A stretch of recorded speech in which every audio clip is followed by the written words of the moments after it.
సరిహద్దుల్లో సైనికులు పోరాడితే దేశంలో బీజేపీ పోరాటం చేసిందని Andhra Pradesh BJP chief PVN Madhav తెలిపారు. భారతదేశాన్ని శక్తివంతమైన దేశంగా నిలపాలన్న లక్ష్యంతో భారతీయ జనతా పార్టీ పనిచేస్తుందని చెప్పారు. శత్రు దేశాలకు భయపడేలా శక్తివంతమైన భారత నిర్మాణం జరుగుతోందన్నారు. పాకిస్తాన్తో యుద్ధ సమయంలో కూడా భారతీయ జనతా పార్టీ కీలక పాత్ర పోషించినట్టు తెలిపారు. విజయవాడలో బీజేపీ పార్టీ 47వ ఆవిర్భావ దినోత్సవ వేడుకలు నిర్వహించారు. ఈ సందర్భంగా భారతదేశాన్ని గ్లోబల్ పవర్గా తీర్చిదిద్దే దిశగా తమ ప్రయాణం సాగుతోందని మాధవ్ స్పష్టం చేశారు.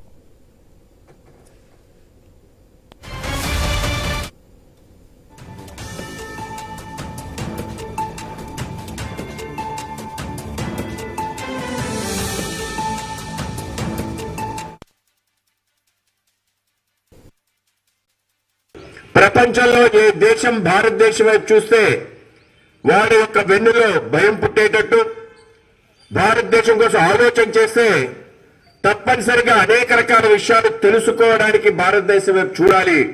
ఒక గురువుని ఏ విధంగా అయితే మనం చూస్తామో అంతే శ్రద్ధగా భారతదేశాన్ని చూడాలి తప్ప ఈ దేశాన్ని ఆక్రమించుకోవాలని, ఈ దేశాన్ని బానిస దేశంగా చెయ్యాలని ఒక తలంపు చేసిన, ఈ దేశంపై దాడి చేయాలని ఆలోచన చేసిన వాళ్ళని వెంటనే తొడముట్టించే దిశగా ఒక శక్తిశాలి భారత్ గా